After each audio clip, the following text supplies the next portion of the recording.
mukomana chidai kwanga kuri kunzi vanhu vanoziva zviri mucold room medu. Vanhu vazhinji vaisambouya vachizotenga musupermarket umo mandinoshanda as a manager. Dzimwe nguva tinokwanisa kutochengeta steak, but kazhinji steak iyi inenge iri around 300 grams. Takangochengeta 500 grams kawani yemunhu ainge akafa through an accident, ndokubva achizochengetwa kune imwe mochwari akagara kwenguva yakareba. Ndipo apo murungu wangu anova zvekare ari baby daddy wangu akabva achizouya nesteki iyoyo akanditi ichengete mucold room medu. Mukoma ndava nemakore handichangoti matatu ndiri manager pane imwe supermarket hombe iri muHarare. Zita ndichariwandisa kuitira kuchengetedza upenyu hwangu. Zita rangu muchanditi Sandra. Ndakapinzwa basa iri nablessa wangu anova ari sugar daddy vangu avo vandakatanga kudanana navo kubva ndichiri form 3. Munhu ane mari isingaverengeki, ane motikari dzakawanda. Secret iyi kana amai guru mudzimai wembinga yangu havatozvizivi. Kana kuenda kun'anga tinotoenda tiri tose. Tinokwanisa kuenda kuMozambique kana paine zvinenge zvichifanira kuti zvinge zvichigadziriswa.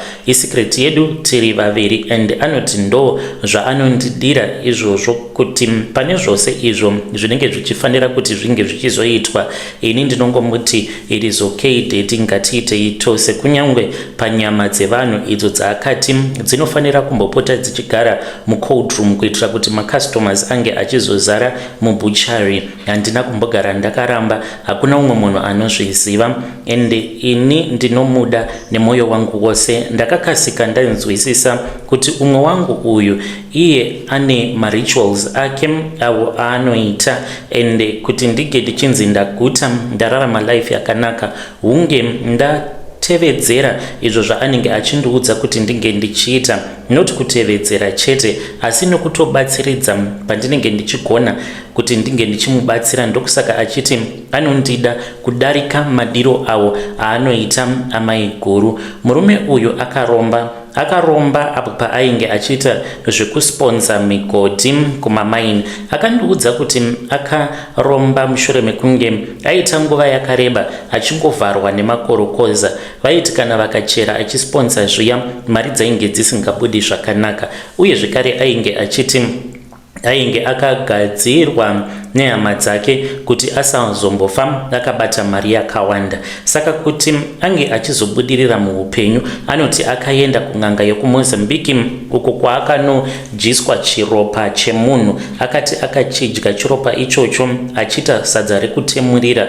Ndakamubvunza kuti akadya nyama yemunhu yakabikwa here, akati kwete, ndakadya chiropa chemunhu chiri chimbishi kuti ange achizonzi ane laki kuti supermarket yedu inge ichizoramba ichizara nevanhu uye kuti arambe aine mari. Ane mubhadharo uyo waanofanira kuti ange achiripira munhu uyo ane chiropa chake chaakadya, nekuti ndicho chakazova chikwambo chake chaanoshandisa. Saka pamwedzi woga woga mubhadharo weropa unodiwa musi wa15 mwedzi woga woga pakati peusiku, mbinga yangu anouya onditora tobva tapinda muHarare toenda kune supermarket yedu.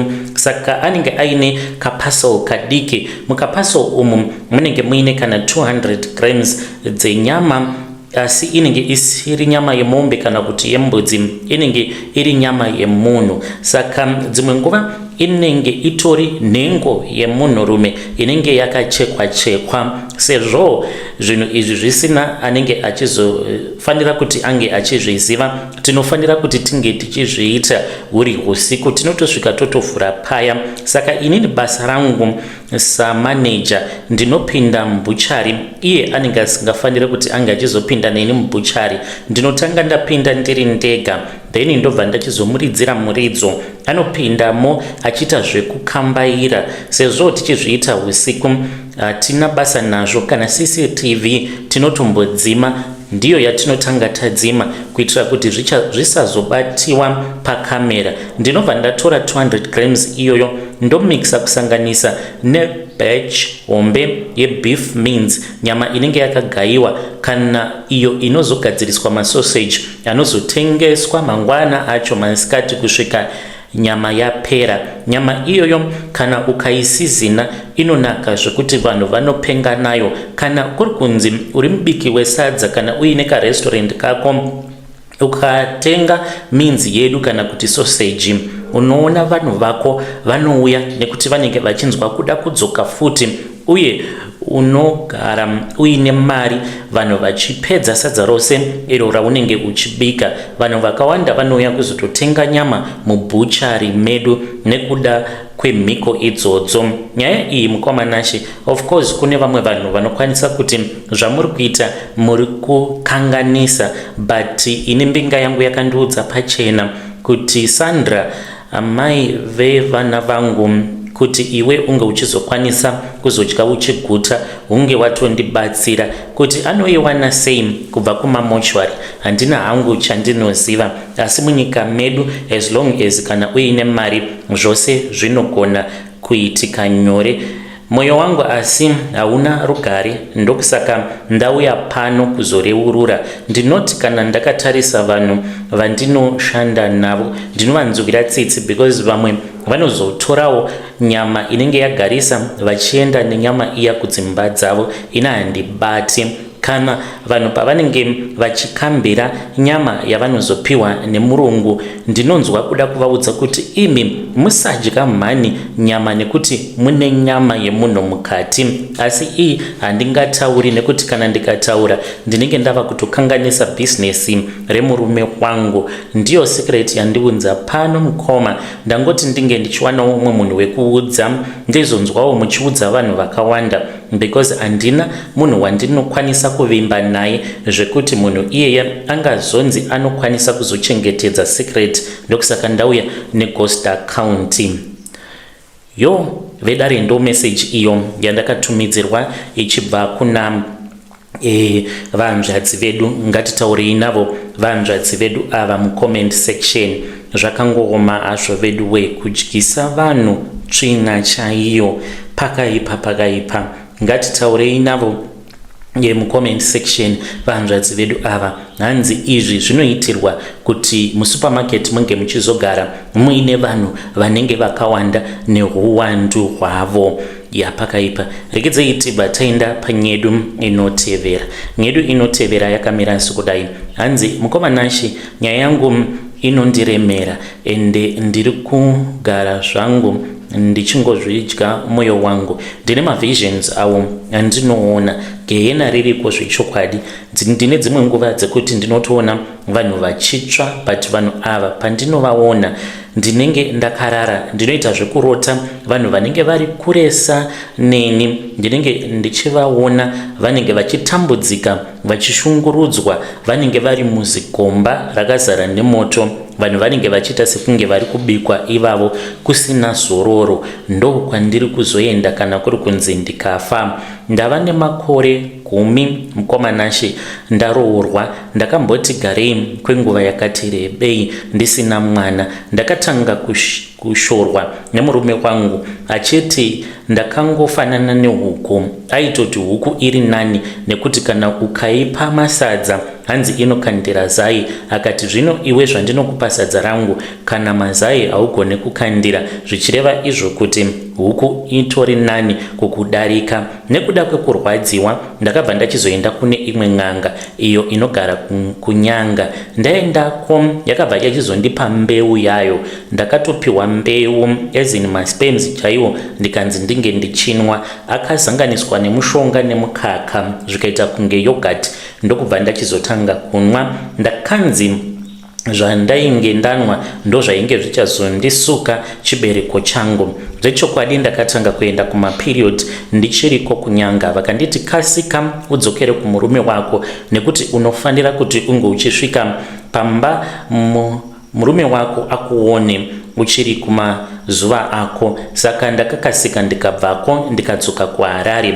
Ndakasvika murume wangu aripo aitoda kurara neni, but ndikamuudza kuti ndainge ndichiri ndakasviba. Ndakaenda kumazuva angu, but ndakadarikidzira mazuva zvandaiziva ndiri sandizvo zvakaitika ipapo. Ndakaenda kumaperiods kuda kweabout 3 weeks. Ndainge ndava kutonzwa kutopera simba nekuda kwekurasikirwa neropa rakawanda, asi ndainge ndakanzi ndisaenda kuchipatara kana kuti ndinge ndichinwa mapiritsi. Ivo kutondiudza kuti handaifanira kuti ndinge ndichizonwa mapiritsi, vaitozviziva kuti pain yandainge ndichazosangana nayo yainge yakaoma sei. Ndakarwadziwa pa 3 weeks idzodzo, ndairwadziwa kunzwa sekunge ndainge ndichida kutopinda muleba. Pane rimwe zifuta rakazobuda.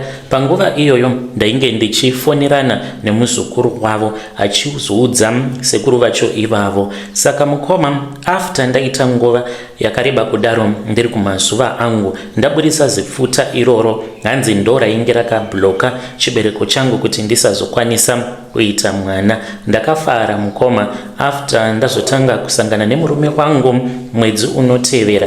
Handina kuenda kumazuva angu, ndakagara kusvika ndichizotenga preg test, yakambobuda iri negative. Ndikambosuwa, asi ndakazoti ndatenga zvekare imwe, ndo pandakabva ndachizokwanisa kuona kuti I was pregnant. Ndakaratidza murume wangu, akafara chaizvo kuti ndainge ndiine pamuviri, asi ainge asina kuziva kuti ndainge ndakaenda kunyanga. Ndakamunyepera kuti ndiri kuenda kunoona umwe muzukuru wake uyo akaroorwa kumasvingo. Muzukuru uyu ndaimbopota ndichifamba naye, iye haana kuzviziva hake kuti ndakazoenda kunyanga ndikabva ndachizononwiswa urume. Saka mukoma mwana uyu akakura, asi ndakazoti ndamuzvara ndakange ndichiti dzimwe nguva kana ari masikati zviya pandinenge ndamuradzika ndichiti ndikuda kumboita mamwe mabasa angu, mwana uyu aingotanga kufemera pamusoro-soro zvaityisa,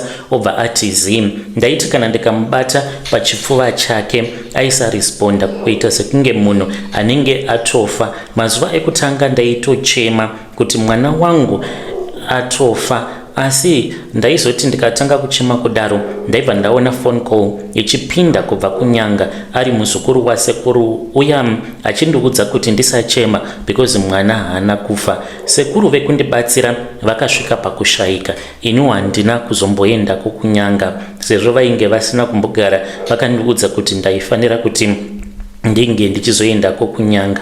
Mwana wangu akakura kusvika ava zera rekuenda kucrash, akakura kusvika ava zera rekuti ange achitanga kuenda grade 1. Mwana atanga kuenda kugrade 1, ticha wake akazondifonera achiti mwana wenyu ane musikanzwa zvisingaiti. Ndainge ndava kungogara ndichienda kuchikoro ndichiudzwa kuti mwana wangu ane musikanzwa usingaiti. Saka nababa vake tainge tichigara tichingomurova tichiti mwana uyu ane musikanzwa. Ndakabva ndachizoti ndafamba. Pandakafamba ndainge ndatoperekedza imwe friend yangu uyo anogara kuJoni, akauya kunoku akati ainge achida kutsvakirwa muprofita ane masimba. Ndokubva taendako mukoma, ndipo apo akabva achizobatsirwa, asi ndikanzi ndinge ndichipindawo mudare. Ndakabva ndachizotanga kuprofitiwa, ndikabva ndaudzwa kuti ndainge ndiine munhu uyo wandainge ndiine chikwereti chake. Ndikati chikwereti chei? Ndikanzi une munhu wawakatorera mwana. Hana yangu yakarova, ndikati mwana? Handina munhu wandakambotorera mwana. Zvikanzi mwana wamuri kuti mwana ndewenyu ari kutsvakwa nababa vake. Ndikati ari kutsvakwa nababa vake sei? Nekuti ndigere nemurume wangu, ndiye akandipa mwana uyu, handina kumbogara ndakarara neumwe murume. Ndikanzi kwete amai, munoziva kwamakamuwana mwana, hamuna kuita zvekuuchikwa here? Ndikati hongu. Vakabva vati kwandiri, muri kufanira kuti munge muchiendesa mwana iyeye kudzinza rekwake, nekuti makaitiswa mhiko yekuti mwana wenyu ndo achava mugara ngozi. Ndikati zvinoreva kuti kudii? Zvikanzi unenge waenda kunouchikwa mumusha mekuti munenge magara muine ngozi inenge ichinetsa. Handiti iwe uchaunenge uchida kungonzi une mwana. Saka vanhu vemudzinza imomo vanokugarira dare rekuti mwana wako uyo wavanenge vakubatsira kuti unge uchizowana ange achizova ari iye mugarwa nengozi yemudzinza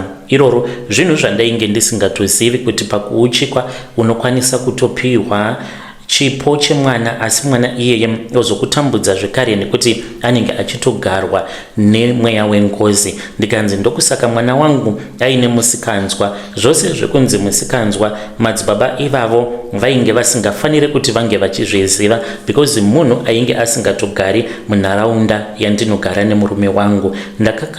Ndakakatyamadzwa nazvo kuti mwana wangu ainge akazvarirwa kuti ange achizova munhu wavanoti mugarwa nengozi. Ndakachema ndiripo pasowe paya, ndikanzi ndainge ndisingafanire kuti ndige ndichichema. Ndakavakirwa munamato. Mwana uyu zvaaiita mukoma aiva nenguva dzekuti aingovhunduka. Kana avhunduka apo baba vake pavanenge vava kuda kudzoka vachibva kubasa, avhunduka kudaro airova speed yekuti kana gedhi kana risina kukiwa maizomubata zvenyuka, but unenge watoita wekutotevera nemotikari. Akasvika pastage yekuti vanhu vose vemunharaunda vainge vava kutomuziva kuti kana vakangomuona achimhanya kunyangwe achida kuenda kunotamba nevamwe vaitongomubata vobva vadzoka naye. Dzimwe nguva vaitosvika vobva vatowana kuti ndinenge ndisati ndatozviona kuti mwana anenge abuda achitiza, ende aiva nenguva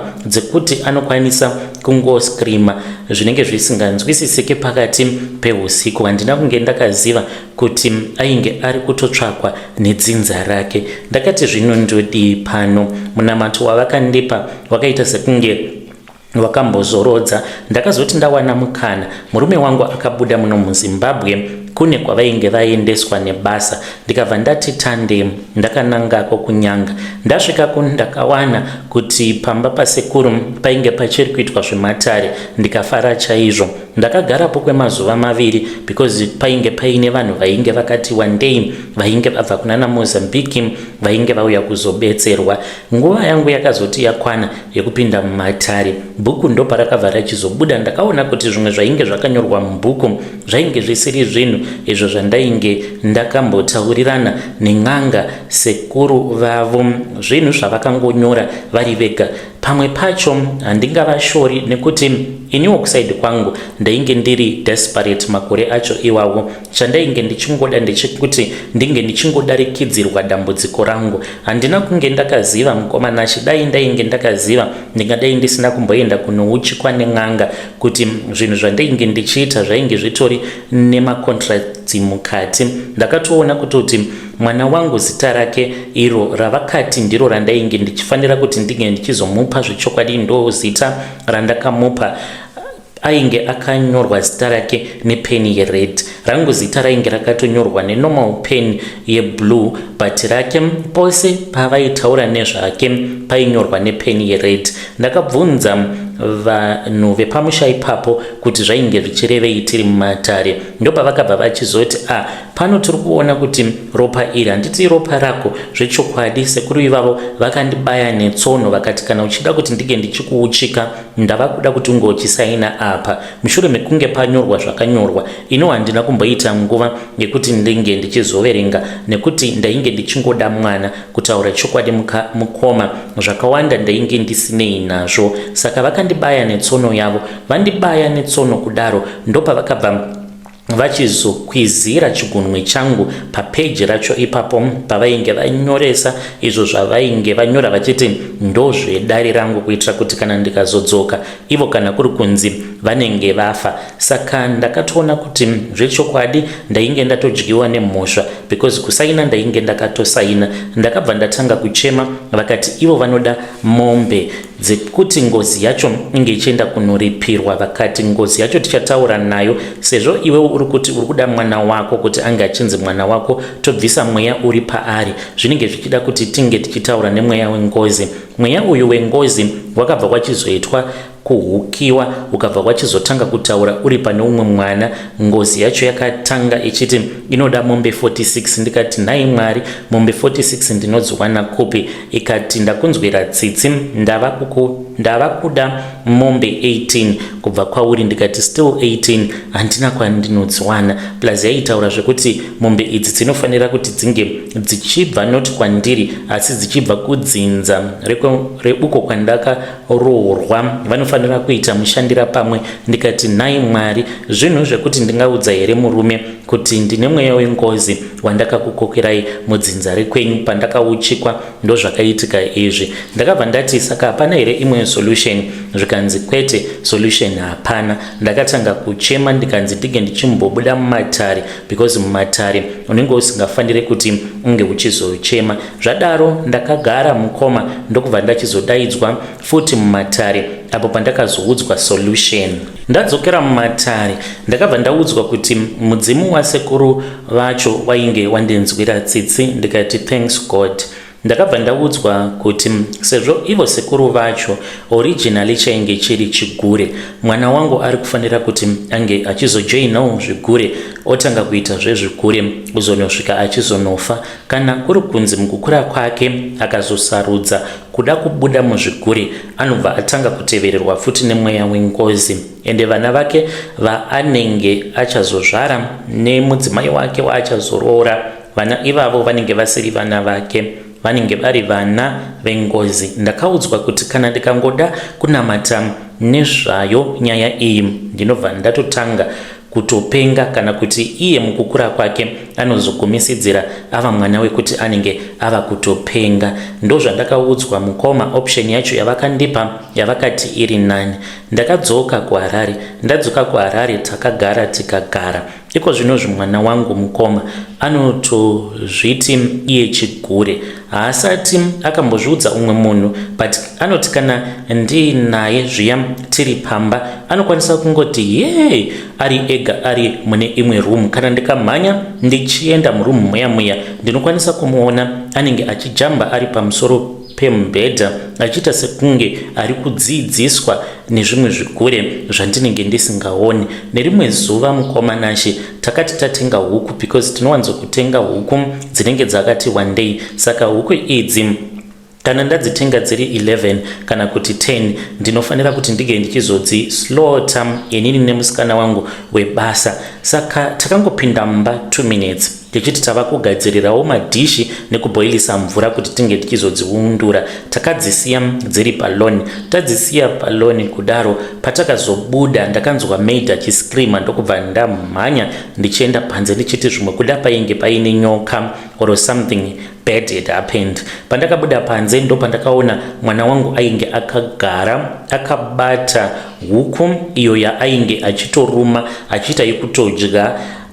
Huku iyoyo yainge yatofa, akatozadza nyama yaainge aruma kuita kukwachura kubva pahuku, akairuma nechepadumbu apa. Zvakandishamisa. Saka later on ndakati ndichimugezesa mubathroom yemubedroom mangu, akati mama, ndo zvatinoita sezvigure.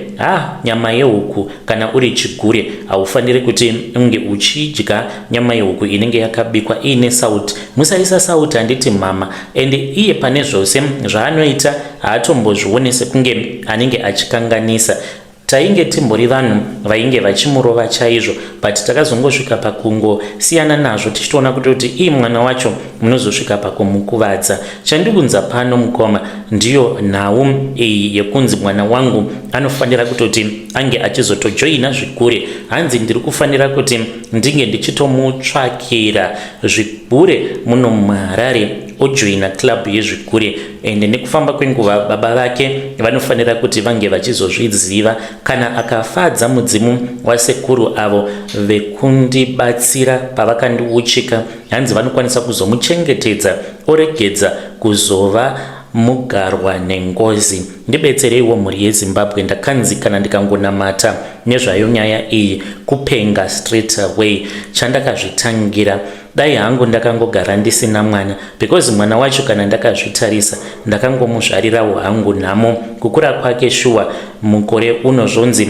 mwana uyu chichava chigure. Kana zvekuenda kuchikoro ari kunzi anofanira kuti ange achiregedza kuita zvekuenda kuchikoro. Kana achazochengetedzwa achachengetedzwa nemudzimu wababa vake vanova vari sekuru avo vekunyanga vakandiuchika. Chenjerai kana mofamba muchitsvaka vana. I know kuti unenge uri desperate uchipiwa pressure nevanhu because unenge usina mwana, but ma consequences acho after wauchikwa ndiwo anokwanisa kuzoita kuti unge uchizozvidemba. Mwana uyu anoti kana ndiinaye tiri tega zviya seweekend maid paanenge adzokera kumusha, mukomana achi mwana anoti mama ndibikirei sadza. Izvi anozviita tiri tega, ndikamubikira zibhodho anopedza sadza iroro richipisa. Dzimwe nguva anenge achitoita zvekutodya sadza iroro risina kana muriwo, achingodya rakadaro riri plain. Ndikamubvunza kuti kwauseve, anobva anditarisa obva aseka obva ati mama have you forgotten kuti ndiri chigure, I am chigure mama, obva atotanga kutoseka. Kana masongs akaita sana Cocomelon, iye anomaimba neversion yake sekunge chigure, zvinenge zvichityisa. Dzimwe nguva anotaura mamwe mawedzi anenge achitaura shona sekutaura sekunge iye ndewe chirudzi. Paanenge achifanira kuti ange achiisa ara, anogomisidzira aisa l kuita sekunge munhu ari kudzidzira hake shona. Apa shona anotoigona. Ndibetsereiwo vanhu vaMwari ndisati ndakomita suicide. Yo vedare ndo message iyo yandakatumidzirwa ichibva kuna vanzvadzi vedu. Ngatitaurei navo mucomment section. Zvakangooma hazvo vedu we. Regedzai tibva taenda panyedu inotevera. Nyedu inotevera yakamira sekudai so. Hanzi makadi zvenyu mukomanashi, please post my story makaviko uchitupa changu. Zita rangu mukoma rikuba ndainge ndichinzi The Mask. Ndakambogara kwenguva yakareba kuCape Town. Ndikataura dzimwe nyaya, vamwe vanhu vanokwanisa kuzogumisidzira vava kundiziva, asi zita rangu rechokwadi rebasa ndainzi The Mask. Mistake yakaitika pandiri pandakasvika muCape Town, ndakatanga kuita zvemaColored. Ndokubva ndachizojoina rimwe group remamwe maColored after ndatanga kudanana nomwe musikana aita zvegangsterism, uyo aiti titsvakire maZimbabwean awo anenge achengeta mari before vasati vaenda kumusha tobva tavapindira. Our first victim, it was this other man nemudzimai wake. Ndainge ndichiwirirana naye, ndaipota ndichienda kumba kwake ndichikumbira maturusi zvefake, ndichida kungoona kuti havana mari here. Akazoita mistake yekundiudza kuti vainge vakachera gomba mumba mavo, ndokubva vachizoisa mari vakabva vachizovhara necement mari yavainge vachida kuti kana vashanda vobva vachizoenda kumba, because vainge vatova nearly 2 years vagere muCape Town. Saka kwekuchengetera mari vainge vasina. Takabva tachizovabira vanhu ivavo zuva ravainge vachida kuti mangwana ndipo pavanozosimuka vachienda kumusha. Takaramba tichingoita ma-armed robberies akasiyana siyana. Kudzamara ndava kutopindira nevarungu. Musi wakafa umwe security guard wekumusha, uyo ainge achinzi Mr. Moyo, not his real name. Mukoma ndainge ndisingatodi kuenda kubasa, asi ndakakumbirwa nevamwe vakomana kuti tinge tichienda tose. Takaenda nemaColored ndokubva tanopindira umwe murungu, but pane zvakaitika. Lucky enough CCTV yakazviona. Iniwo ndakambopika but ndakazobuda hangu mujeri. Dzimwe mhosva dzandakapara, dzimwe dzacho ndainge ndakatodzipikira before, then I was deported kwava kudzoserwa kuzimu. But Mr. Moyo ava vakabayiwa nescrewdrive, vakarohwa nepfuti, asi screwdrive yakavabaya pachipfuva, vakabayiwa nomumwe muColored. Chakaita kuti ndisazotongwa kwemakore akawanda pamafootages awo atakazotoratidzwa tava kutongwa, ndaitorwa navo vakomana ava ndichitodzivirira kuti Mr. Moyo vasazobayiwa. Ndakatobayiwa womukoma nemuColored iyeye. Paakazoburitsa pfuti ndo pandakabva ndachizotiza. Handina kana chandakambowana parobhari yacho iyoyo. Saka ndakange ndiri mujeri Mr. Moyo ava ndakazovaona zuva randakabuda ndichinzi I'm going to be deported. Takatorwa tikaendeswa kune imwe prison, takamirira kuti tinge tichizotakurwa nemagombakumba. Asi mukoma ndaenda ikoko ndo pandakavaona Mr. Moyo, vainge vatori musel umo mandakazorara. Ndabuda manje ndadeportewa, ndo pandakatanga kunzwa kuvava kumeso kwangu. Ndakangoti allergy, ndikazonzi ndine eczema. Ndakatengeswa mafuta anodhura nanachiremba, but kusvika pari nhasi mukoma ganda rangu riri kuita sekunge riri kuoma, kukwasharara, zvekuti munhu akasangana neni anongoti idzi dzinorwara, dzine AIDS, but mukoma handina chirwere, nditori negative. Mr. Moyo ava ndiri kugara ndichingovaona vari kuti tsvaka hama dzangu. Ndakatomboenda kun'anga vakanzi tauraka kuti hama dzako dziripi. Munhu anenge akagarwa nemweya wavo anenge achingochema achiti varume makandiuraya mava kundibvunza tsvakai hama dzangu. Saka pari zvino handinawo mari yekuti ndirambe ndichienda kune dzimwe n'anga. Ndaitoda kuti ndinge ndichienda kune dzimwe n'anga idzo dzandinoona dzichibuda pama YouTube, but mari manje ndiyo yandisina. Kana mukaposta nyaya yangu mozondizivisa. Kana kuine vanoziva n'anga dzinobatsira pachena, please ndibatsireiwo. Hey, idari ndo message iyo yandakatumidzirwa ichibva kuna mukoma vedu. Ngatitaurei navo mukoma vedu ava mucomment section. Zvakangooma hazvo vedu we pakaipa. Hanzi ndakaurayisa Mr. Moyo. Ngatisanganei zvekare mune zvimwe zvirongwa zvinotevera.